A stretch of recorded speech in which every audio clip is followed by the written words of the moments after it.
जय श्री कृष्ण। श्रीमद् भगवत गीता अध्याय 7 श्लोक 23।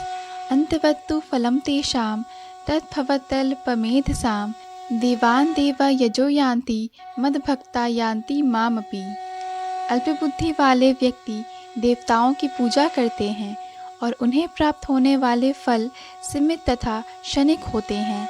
देवताओं की पूजा करने वाले देवलोक को जाते हैं, किंतु मेरे भक्त अंततः मेरे परम धाम को प्राप्त होते हैं। अर्थात भगवत गीता के कुछ भाष्यकार कहते हैं कि देवता की पूजा करने वाला व्यक्ति परमेश्वर के पास पहुंच सकता है, किंतु यहाँ यह स्पष्ट कहा गया है कि देवताओं के उपासक भिन्न लोक को जाते हैं जहाँ विभिन्न देवता स्थित हैं। ठीक उसी प्रकार जिस तरह सूर्य की उपासना करने वाला सूर्य को या चंद्रमा का उपासक चंद्रमा को प्राप्त होता है, इसी प्रकार यदि कोई इंद्र जैसे देवता की पूजा करना चाहता है तो उसे पूजे जाने वाले उसी देवता का लोक प्राप्त होगा।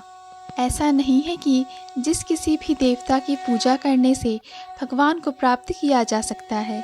यहाँ पर इसका निषेध किया गया है, क्योंकि यह स्पष्ट कहा गया है कि देवताओं के उपासक भौतिक जगत के अन्य लोगों को जाते हैं, किंतु भगवान का भक्त भगवान के ही परम धाम को जाता है।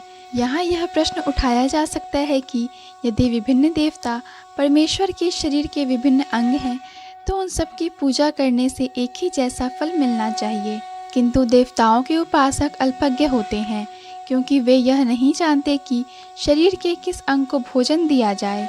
उनमें से कुछ इतने मूर्ख होते हैं कि वे यह दावा करते हैं कि अंग अनेक हैं, अतः भोजन देने का ढंग अनेक है, किंतु यह बहुत उचित नहीं है। क्या कोई कानों या आँखों से शरीर को भोजन पहुँचा सकता है?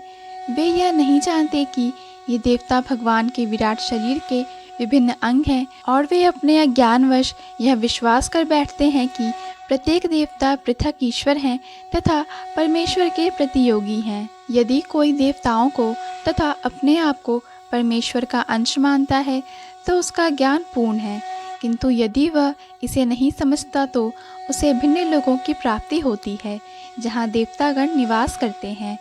यह वह गंतव्य नहीं है जहाँ भक्तगण जाते हैं। देवताओं से प्राप्त वर नाशवान होते हैं, क्योंकि इस भौतिक जगत के भीतर सारे लोग, सारे देवता तथा उनके सारे उपासक नाशवान हैं। अतः इस श्लोक में स्पष्ट कहा गया है कि ऐसे देवताओं की उपासना से प्राप्त होने वाले सारे फल नाशवान होते हैं। अतः ऐसी पूजा केवल अल्पज्ञों द्वारा की जाती है। चूँकि परमेश्वर की भक्ति में कृष्ण भावनामृत में संलग्न व्यक्ति ज्ञान से पूर्ण दिव्य आनंदमय लोक की प्राप्ति करता है, अतः उसकी तथा देवताओं के सामान्य उपासक की उपलब्धियाँ पृथक पृथक होती हैं। परमेश्वर असीम है, उनका अनुग्रह अनंत है, उनकी दया भी अनंत है, अतः परमेश्वर की अपने शुद्ध भक्तों पर कृपा भी असीम होती है। जय श्री कृष्ण। पूर्ण भगवत गीता के श्लोकों को सुनने और समझने के लिए कृपया हमारे चैनल को सब्सक्राइब करें। वीडियो पसंद आया हो तो लाइक और शेयर करें।